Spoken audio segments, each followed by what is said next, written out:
A pergunta da Raquel. Eu me sinto melhor fazendo as retenções com os pulmões vazios. Existe uma retenção que seja mais poderosa que a outra, com os pulmões cheios ou vazios? Melhor eu não sei, Raquel, mas mais difícil eu te digo que é a que você faz.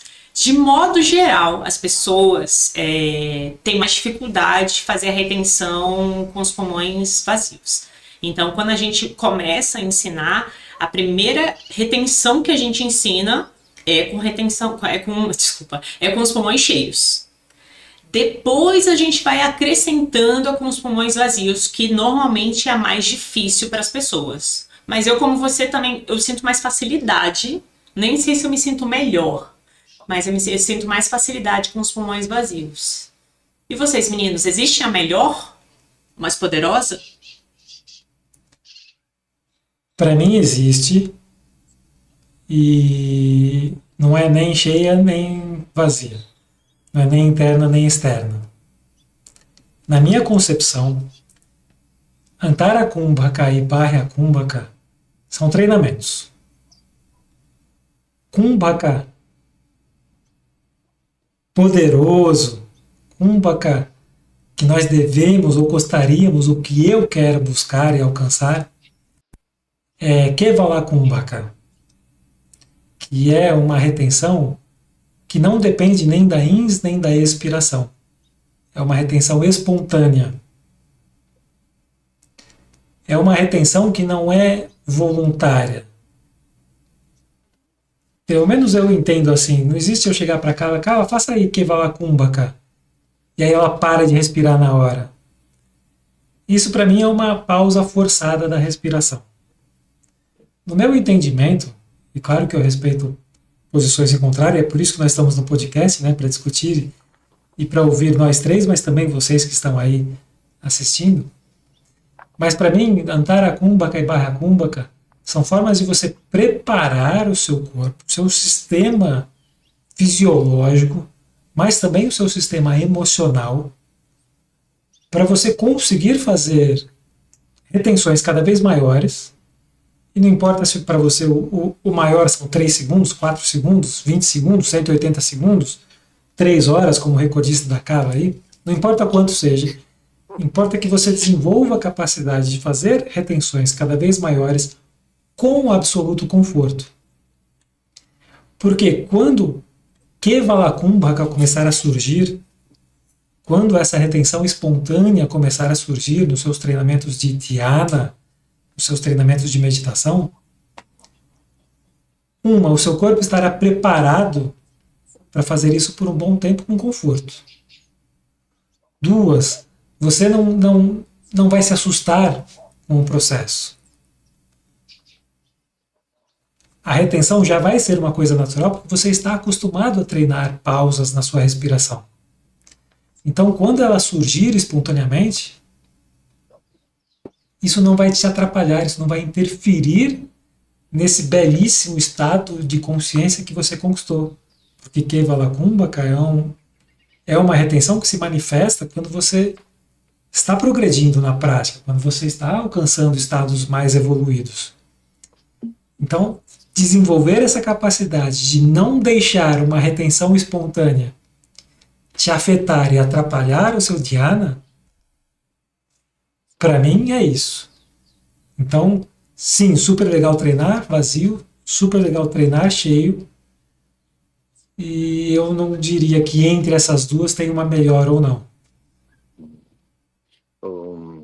Eu vou aproveitar e já costurar aquele que o Dani falou das crianças, de ter aquele impulso de respirar, né? Essa coisa do Barya Kumbhaka e até depois que entra no Kevala Kumbhaka, porque eu já li muito que o Barya Kumbhaka, raríssimas pessoas ficam mais confortáveis com ele, porque ele mexe muito no impulso de vida. Porque o instinto mais humano é sobreviver, e aí com isso é o respirar. E aí no yoga a gente tem entrar nessas retenções, toca muito nesse quebrar dos instintos naturais, no sentido de de ir além deles, de conseguir contrariar esses impulsos tão humanos para eu me aproximar da transcendência. E aí, nisso, eu já vi que o Barra Kumbhaka é mais difícil, porque ele toca no maior medo humano, que é o ficar sem ar e morrer. E aí a pessoa entrar nesse estado, e é quase um ficar confortável com a ideia de morrer, olha que loucura, né? Para eu poder não me assustar no Kevalakkumbhaka, porque aí o Kevalakkumbhaka, é como se surgissem os obstáculos naturais à libertação, porque o samsara, né, o ciclo de vida e morte, quer que fiquemos aqui, apesar de ser ele que dá as ferramentas para nos libertarmos, ele começa a colocar esses medos. Então vai ter o medo de me sufocar, e aí vai ter uma hora do medo do própria morte, que o que acontece quando eu morro? Para a respiração. E aí, quando eu tô lá e vai surgir esse Kevalakkumbhaka que o Dani falou, vai tocar logo nesse medo. Morri. Aí a pessoa respira e aí desmancha a concentração, tem que bagunça tudo, tem que começar de novo, né? Então, eu gosto muito, e para treinar o Barra Kumbhaka, eu até me pego e brinco com isso. Eu tô lá, aí surge aquele desespero, eu brinco que tô ali me desapegando da vida e me despeço. Tchau, galera, tô indo. Aí me dá aquele conforto de novo no Barra Kumbhaka, que é a serenidade que eu espero quando aparecer o Kevalakkumbhaka, né? Que aí minha respiração vai parar, quer dizer que o corpo tá ali na plataforma de lançamento pro Samadhi, e vai dar esse medo. Não, tá tudo certo, vamos.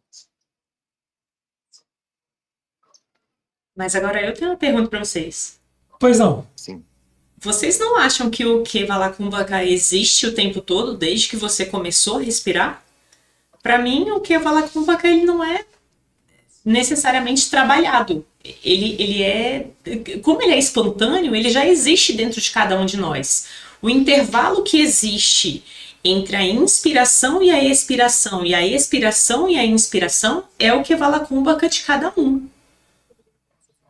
Existe um detalhe, um tempo que é infinito e para alguns é maior ou menor e que você calcula em décimos de segundos, não importa quanto tempo, e às vezes você não se percebe não respirando. Isso para mim é o Kevalakkumbhaka. Eu concordo com tudo que vocês falaram, que tipo o Barra Kumbhaka e o Antara Kumbhaka, ele vai trabalhar para isso ficar maior. Mas eu acho que o Kevalakkumbhaka existe desde que a gente é gente. Eu acho que já é Kevalakkumbhaka. Talvez não Kevalakkumbhaka que vai te conduzir à transcendência da materialidade, mas já é a experiência de ausência de movimento na respiração. E isso acontece. Você está certa, 20 mil vezes por dia. Concordo muito, cara. E até vou além. Muitas das coisas do yoga que a gente está atrás e que está treinando, o asana, o dhyana, o pratyahara, já são coisas que acontecem no dia a dia. E aí é o conseguir isso voluntariamente, e aí é um voluntário meio louco, né? Porque se eu escolho, vou parar, não é Kevalakkumbhaka. É um voluntário de eu criar um ambiente necessário, fundamental e a base firme para eu entrar em Kevalakkumbhaka. Quando eu vou fazer o Kevalakkumbhaka como técnica, olha o que eu sugiro aos alunos como um preparatório para esse Kevalakkumbhaka. Normalmente no pranayama a gente faz a retenção com os pulmões cheios, o Antara Kumbhaka, ou com os pulmões vazios, Barra Kumbha Shunika. Eu sugiro a gente fazer um pranayama um pouco caótico, de eu começar a encher, começo a esvaziar e paro. Aí depois eu esvazio mais um pouco e paro. Aí eu vou, faço um ciclo e meio e paro de novo. E paro. Vou tentando provocar essas paradas em tempos aleatórios e vivenciar essas retenções distintas. E fica quase uma brincadeira de Kevalakkumbhaka. Eu gosto de fazer assim às vezes. Dá uma sensação diferente e simula essa respiração que vai parar em algum momento que eu não sei qual. Eu acho que a gente chegou no momento exato de trazer a pergunta do Silvone, porque eu lembro que ele colocou lá no grupo do WhatsApp. Mas antes disso, deixa eu só apagar uns chats aqui que estão atrasados. A Euana lembrando da questão da criança. O problema é a criança tentar fazer sozinha sem supervisão, pode confundir com brincadeira. Faz todo sentido, para mim é isso. A Raquel falando que com pulmões cheios ela fica um pouco ansiosa. E é natural, por isso que administrar a ansiedade treinando as retenções é importante para que você não se sinta ansioso ou ansiosa quando for fazer kumbhakas mais longos. E a Lana, assim como a Raquel, e a Carla também é uma pessoa especial, tá vendo? 3 pessoas queridas e especiais que têm mais facilidade com pulmões vazios. Então, essa exceção não é tão exceção assim, né? Tá vendo? É só começar a conversar. Posso dar uma dica para Raquel? Porque, sabe, quando a gente está fazendo no asana, vai ter ali uma exigência física, e a gente tenta lidar com essa exigência física como um treino. Se ela tiver confortável, tiver coragem um dia, eu ia sugerir para ela treinar sim as retenções com os pulmões cheios, e aí que surgir essa ansiedade, para um pouquinho e olha para a cara dessa ansiedade. E experimenta no sentido de, olha, eu tô aqui, eu que tô no controle, eu que escolho o tempo da retenção, e vem essa ansiedade, ao invés de deixá-la te assustar, tenta o que eu vou fazer com essa ansiedade. E tenta ir prolongando essas retenções e falando, chega para a ansiedade quase, ó, senta aí e fica aqui comigo na retenção, vamos ver o que acontece. Por que eu sugiro isso e por que eu falo para ela fazer só se ela se sentir confortável com a ideia? Porque quando vem a ansiedade, aquela sensação de ansiedade pra gente, em uma situação difícil, aí eu vou ter pouco o que fazer. Vai ser uma coisa que vai me derrubar, vai me tirar do controle, vai fazer eu, sei lá, perder a direção de um carro, eu dar uma resposta mal educada para alguém. Se ela vai tentando acostumar com essa sensação numa situação que ela controla completamente, tem uma chance de que quando a ansiedade surgir numa situação difícil, ela esteja mais à vontade com a situação. O que vocês acham dessa abordagem? Vocês falaram, não, esquece essa ideia do Thiago, ou vocês acham que pode ser uma coisa... Eu acho que você tá falando abraça a ansiedade, né? Eu brinco muito disso com medo. Eu falo assim, eu tenho medo. Não é largar o medo para trás, dá o braço, vai junto com o medo. O medo existe, ele é presente, né? Para mim faz sentido. Eu acho que faz. Não sei se para todo mundo. Eu acho que em alguns casos essa ansiedade pode crescer, pode devolver com mais força e virar uma experiência ruim. Em alguns casos. Então eu acho que vale a pena experimentar e se estiver funcionando, ótimo. Se não estiver funcionando, não precisa se forçar a enfrentar alguma coisa emocional, porque às vezes é mais fácil contornar do que bater de frente. Concordo também. Então, acho lindo. A Raquel falou, tá bem, vou tentar e se der certo vai ser lindo. Boa. Mas em alguns outros casos talvez não e tá tudo bem. Não precisa se forçar a fazer retenções. Sabe? Isso da ansiedade tem muito a ver com a pergunta da Tatiana. A Tatiana que perguntou se o Kumbhaka pode ajudar pessoas com ansiedade e estresse a viverem com equilíbrio e bem-estar. Vocês meio que deram já